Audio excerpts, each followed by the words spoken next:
자, 어떤 것이든 우리가 이 출처, 기원이 참 중요합니다. 기원, 어디로부터, 근거가 어디로부터 시작이 됐느냐, 근원이 뭐냐, 출처가 어디냐. 요즘 식당에 가도 그런 거 있던데요. 음식물이 어디, 이 재료가 원산지가 어디냐, 이 고춧가루가 어디에서 온 거냐. 그 근원을, 출처를 잘 알고 먹는 거죠. 그걸 알고 먹으라는 거죠. 싸다고 무조건 먹으면 큰일 나죠. 이 출처가 오염된 것에서 나올 수도 있기 때문에. 자, 우리에게 매우 중요한 것은 내가 믿고 있는 진리는 어디로부터 왔는가. 굉장히 큰 질문이죠, 여러분. 내가 믿고 있는 진리가 어디로부터 온 진리인가. 그 출처가 어디인가를 알고 믿어야 되잖아요. 예. 자, 오늘 이 유대주의자, 이 갈라디아서를 기록한 성경의 배경은 유대주의자들이 이 바울을 공격한 것이죠. 두 가지를 공격합니다. 하나는 바울의 사도직, 너가 과연 사도냐라고 하는 질문을 공격을 한 것입니다. 또 두 번째는 너가 전하는 이 복음이 과연 어디로부터 온 것이냐, 그 복음의 출처가 뭐냐, 이것을 따지는 겁니다. 이 사도직을 훼손하려고 하는 거고, 또 바울의 사도직에 문제가 있다면 바울이 전하는 메시지도 다 문제가 있다고 이렇게 시비를 거는 것입니다. 어떤 것이든 출처가 중요한데 바울은 자신이 전한 복음의 출처가 어디인가를 지금 알려주고 있는데, 그 11절의 말씀입니다. 형제들아, 내가 너에게 알게 하노니 내가 전한 복음은 사람의 뜻을 따라 된 것이 아니니라.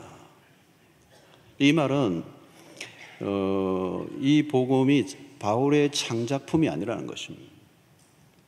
자, 우리가 믿고 있는 복음이 사람으로부터 나온 것이라면 의심스러운 것이죠. 믿을 수 없는 것입니다. 자, 바울은 사람의 뜻으로 난 것이 아니다, 이 얘기를 하는 게 그 얘기입니다. 만약에 사람의 뜻으로 난 것이라면 결국은 다 사라지는 겁니다. 영원하지 않아요. 사람이 만든 것은 영원하지 않아요. 사람이 만든 이론과 사상으로는 인간을 구원해낼 수가 없습니다. 아무리 뛰어난 사람이라 해도 역시 사람이죠. 인간은 인간일 뿐이다. 그러니까 성경적 관점에서 인간과는 무엇입니까? 아무리 도덕적으로 높은 성화를 하고 도를 깨치고 매우 거룩한 삶을 살고 도인처럼 살고 톡으로 해서 뭐 그냥 심오한 것을 깨달았다 할지라도 성경적 관점에서 인간과는 모두가 죄인이에요, 죄인. 의인은 없나니 한 사람도 없다. 모두가 죄인이에요. 자신의 죄를 스스로 죄인이 해결할 수 없다는 것이죠. 당연히 사람에게서 나온 진리로는 사람을 살릴 수가 없습니다. 사람이 만든 종교, 사람에게서 나온 것은 생명이 될 수가 없고 우리를 구원해낼 수가 없고 그것은 참 진리가 될 수가 없다는 것. 자, 그러므로 사람으로부터 나온 것들의 특징이 뭐냐면 다 수정보완합니다.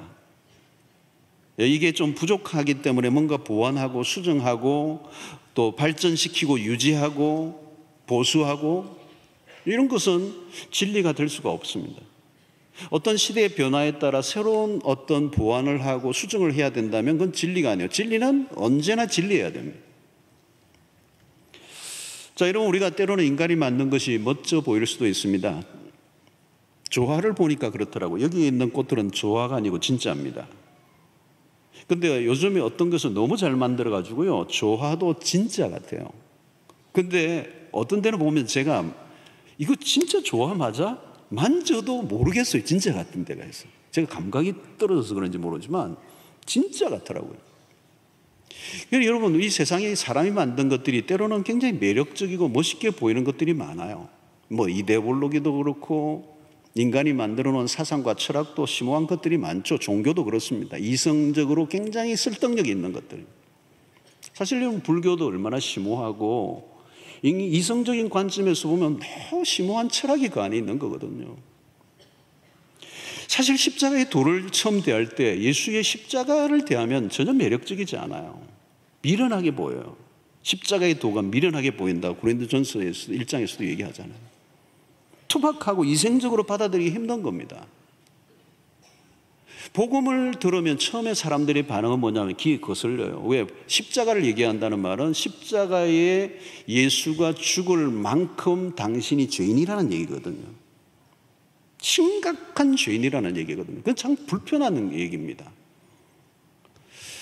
자, 중요한 것은 귀에 복음이 거슬린다고 사람들의 귀에 듣기 좋도록 그것을 꾸며 만든다면 그 순간 그 복음, 그 진리는 짝퉁이 되고 맙니다.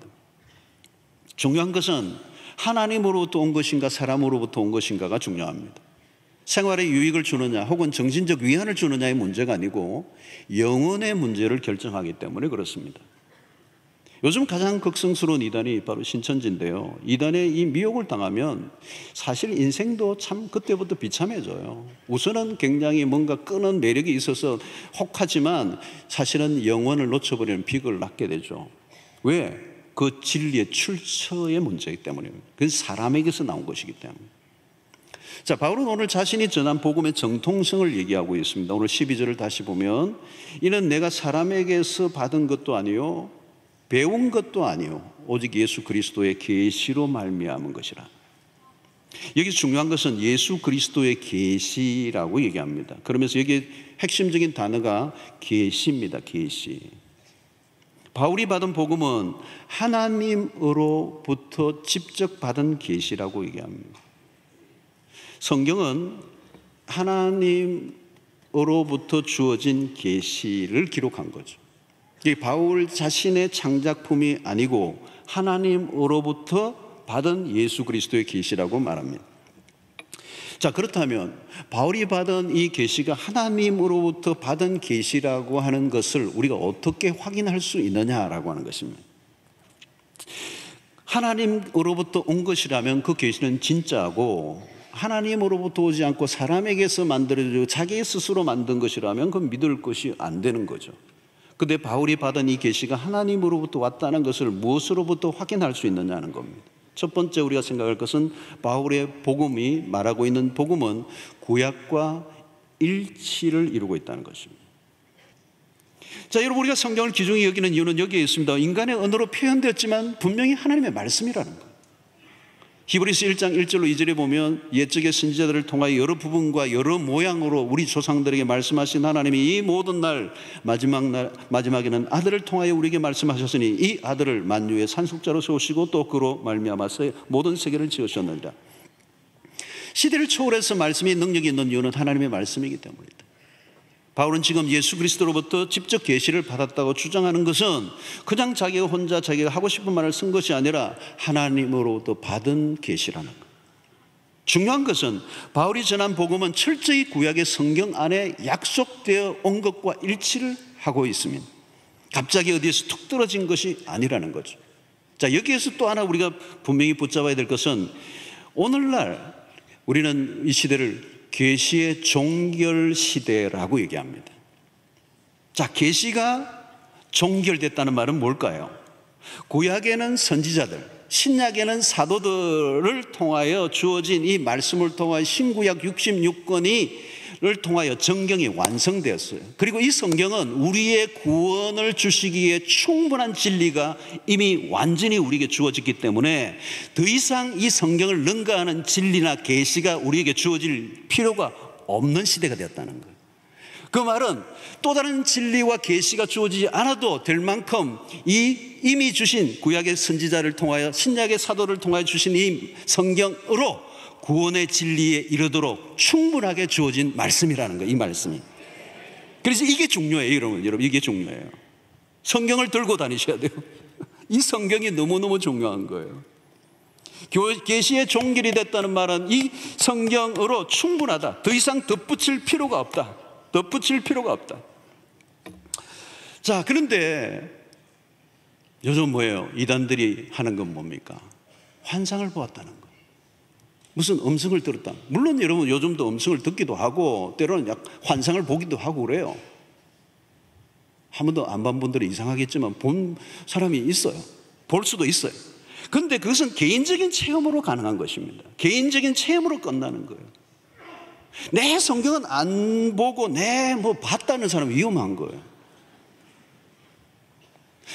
보지 않아도, 환상을 보지 않아도 성경으로 충분해요. 근데 보았다 할지라도 개인적인 체험으로 끝나야지 그 본 환상과 계시를 가지고 성경을 재단하고 성경을 재해석하려고 하면 그건 이단이 되는 거예요. 아무리 본 것과 경험한 것들을 있자 할지라도 성경 안에 성경을 통하여 재해석되어져야지 자기가 경험한 것을 가지고 성경을 재해석하려고 하면 그게 이단이 되는 것입니다. 자, 여러분, 더 이상 성경을 능가하는 계시는 필요하지 않다. 이게 매우 중요합니다. 이단들의 특징은 신구약으로 부족하여 무엇인가를 첨가하려고 하는 거예요. 문성명도 마찬가지고 지금 신천지도 마찬가지고 모두가 마찬가지예요. 몰몬교도 마찬가지고 모든 게 그거예요. 뭔가 그 교주가 뭘 봤다는 거예요. 봤다는 거. 그래서 성경을 폄하하는 것입니다. 성경이 말씀하지 않는 것을 덧붙이려고 하는 것, 그게 이단이에요. 자, 두 번째.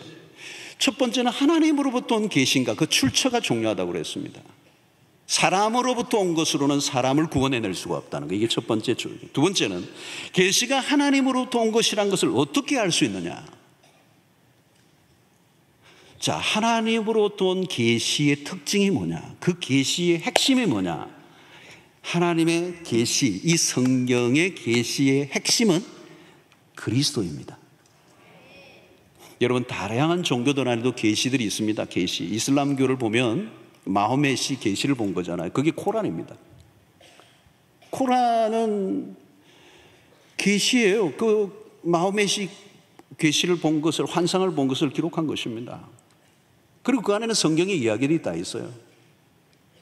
재미있는 것은 여러분, 이 이슬람교나 유대교나 기독교나 그 안에 모든 정경 안에 무슨 얘기가 다 있느냐면 아브라함 얘기가 다 있어요. 그러니까 아브라함 얘기를 다 쓰고 있는데 그렇다면 뿌리가 다 같고 비슷하지 않느냐? 아니에요. 전혀 달라요. 코란에는 그리스도가 누구인가? 그리스도가 나옵니다. 코란에도 예수를 얘기해요. 그런데 예수는 선지자로 나올 뿐이에요. 메시아가 아니에요. 선지자의 한 사람이에요. 다시 말하면 코란의 그 계시의 중심에 그리스도가 없어요. 그리스도는 선지자의 한 사람일 뿐이라는 거죠. 사랑하는 성도 여러분, 성경의 계시는 확실합니다. 신구약을 통틀어 일관된 핵심적 진리는 무엇인가 하면 예수 그리스도예요. 바울은 자신이 전한 복음은 오직 예수 그리스도의 계시라고 말씀합니다. 바울이 받은 계시의 핵심, 그리스도를 통한 구원이라는. 성경은 한 분에게 집중하고 있습니다. 성경 전체는 예수 그리스도에 관한 계시예요. 성경을 읽고 묵상할 때 우리의 초점을 가져야 될 것은 예수 그리스도를 발견하는 것입니다. 성경 어디에도 그것을 피할 수가 없습니다. 성경 원문을 해석하고 성경을 100독, 200독을 하고 성경 지식이 아무리 탁월하다 할지라도 예수 그리스도를 보지 못했다면, 만나지 못했다면 그런 성경을 읽지 않은 것과 똑같아요. 안타깝게도 여러분, 슈바이처 같은 분은 정말 아프리카의 성자로 알려진 위인이고 위대한 삶을 살았지만 그런 예수 그리스도를 바로 알지 못했어요. 예수 그리스도를 박애주의자로 본 것이죠. 그건 성경이 말씀하는 그리스도가 아닙니다. 그건 그리스도를 다른 자라고 할 수가 없죠. 그리스도를 몰랐기 때문에.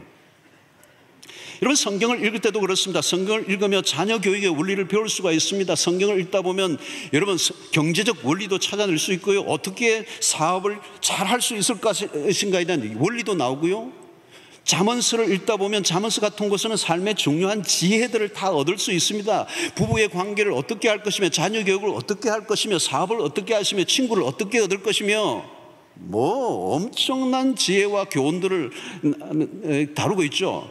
그러나 그것으로만 성경을 보고 끝난다면 성경을 알지 못한 것이 되는 겁니다. 모든 것을 얻되 가장 중요한 것은 그리스도에게로 나가야 돼요. 그리스도를 발견하지 못한다면 그것은 지혜라고 말할 수 없고, 어떤 원리를 깨쳤다 할지라도 그것은 반쪽의 원리일 뿐이고 완전한 길로 인도를 받을 수가 없는 것입니다. 자, 여러분, 세상의 교육의 한계는 무엇입니까? 아무리 원리를 깨치고 지식을 쌓는다고 해도 그것으로는 참된 구원에 이를 수는 없다는 것입니다. 누구를 만나야 됩니까? 예수를 만나는 지점까지 가야 비로소 교육의 완성이 일어나는 것이죠. 이것이 세상이 알지 못하는 비밀입니다. 아무리 성경에 나오는 원리를 익히고 적용해서 성공했다 할지라도 그것으로 되는 게 아니에요. 반드시 예수 그리스도와 연결이 되어야 합니다. 디모데후서 3장 15절의 말씀이죠. 또 어려서부터 성경을 알았나니 성경은 능히 너로 하여금 그리스도 예수 안에 있는 믿음으로 말미암아 구원에 이르는 지혜가 있게 하느니라.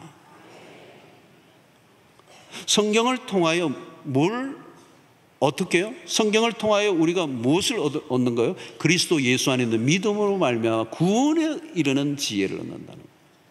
여러분, 신구약을 통해서 우리는 계시의 중심이신 그리스도를 만납니다. 말씀을 공부하면 공부할수록 우리의 구원자로 오신 그리스도를 더 깊이 알아가는 축복을 누려야 합니다.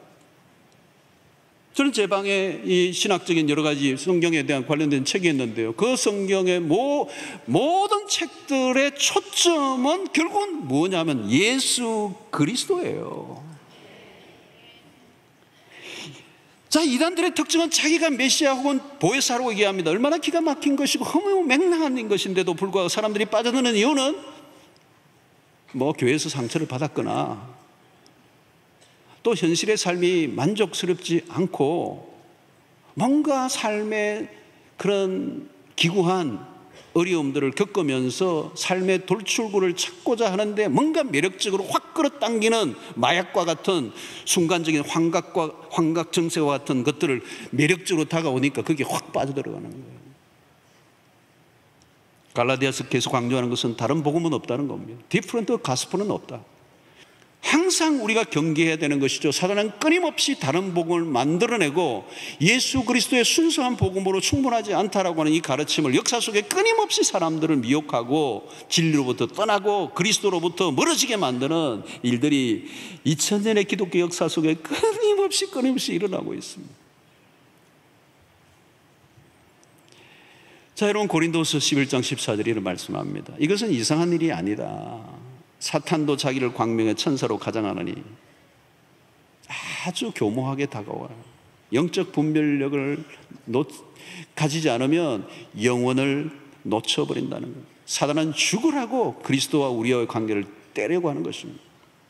자, 그러므로 요한복음 14장 6절이 그렇게 중요합니다. 예수께서 이르시되 내가 곧 길이요 진리요 생명이니 나를 말미암지 않고는 아버지께로 올 자가 없나니라. 여러분, 이 구절을 놓치지 말아야 돼요. 요한복음 14장 6절을 놓치면 안 돼요. 이 영어 성경이나 헬라 원전에 보면 이 길이라는 단어와 진리라는 단어와 생명이라는 단어 앞에 정관사가 붙어요. 정관사. 하나밖에 없다는 거예요.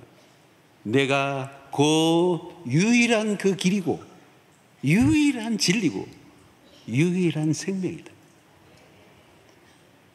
이 복음의 내용, 이게 복음이에요. 다른 길이 없다는 겁니다. 만약에 예수 그리스도 외에 다른 구원의 길이 있다면 왜 하필 하나님이 굳이 당신의 아들을 이 세상에 보내사 그 끔찍한 저주와 고통의 십자가를 지게 만들으셨을까?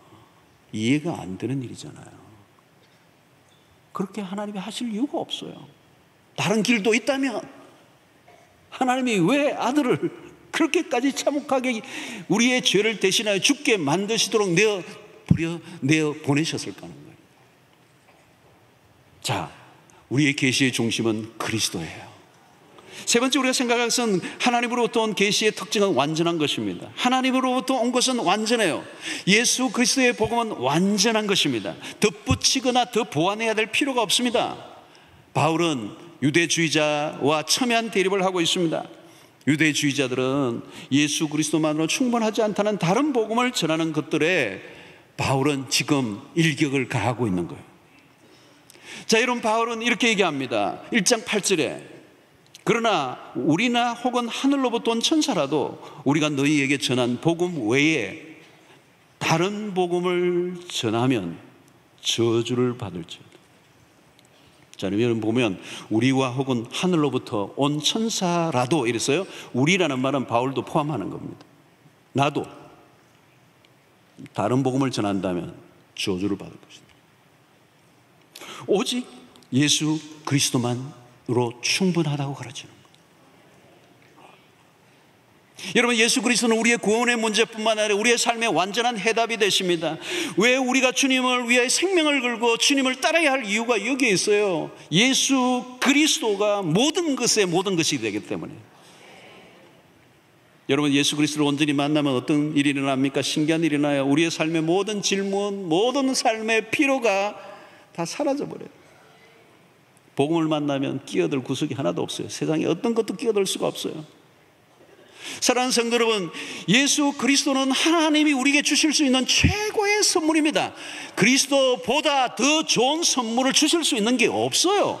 그리스도 안에 모든 것이 있기 때문에.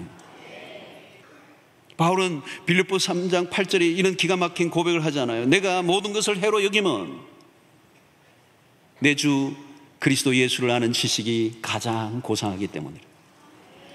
내가 그를 위하여 모든 것을 잃어버리고 배설물로 여기면 그 다음에 뭐예요? 그리스도를 얻고 그랬어요. 바울은 그리스도가 누구인지를 분명히 알았습니다.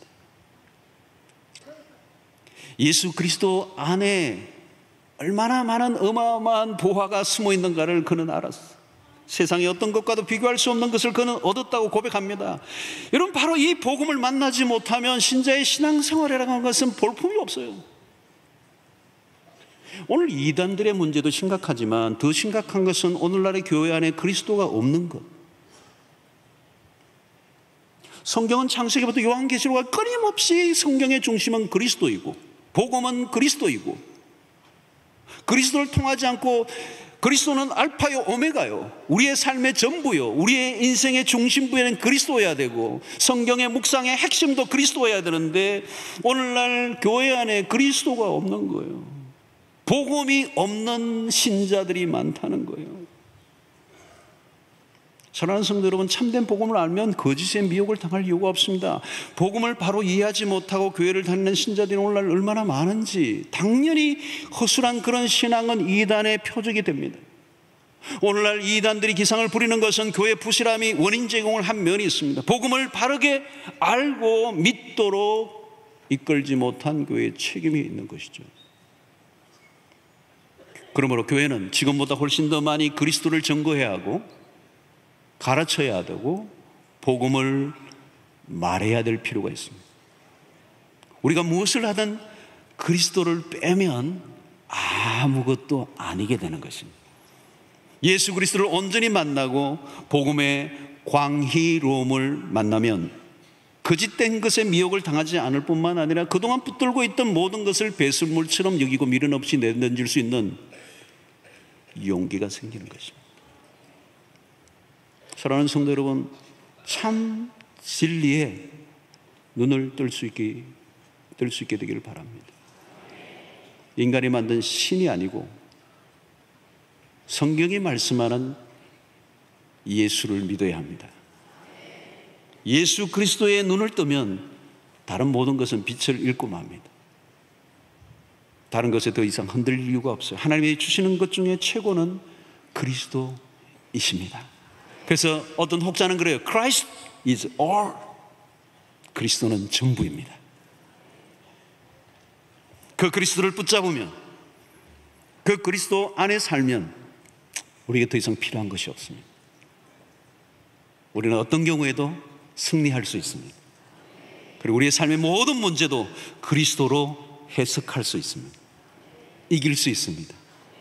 사랑하는 성도 여러분, 그 그리스도가, 그 그리스도의 복음이 여러분들의 삶의 중심에 깊이 자리 잡고 뿌리를 내리고 견고하게 그 위에 세워짐으로 그리스도의 복음 안에서 구원의 소망에서 흔들리지 않고 가면 갈수록 그리스도를 더 알아가고자 하는 열망이 더 깊어짐으로 승리하는 여러분들 되시기를 주의 이름으로 축원합니다.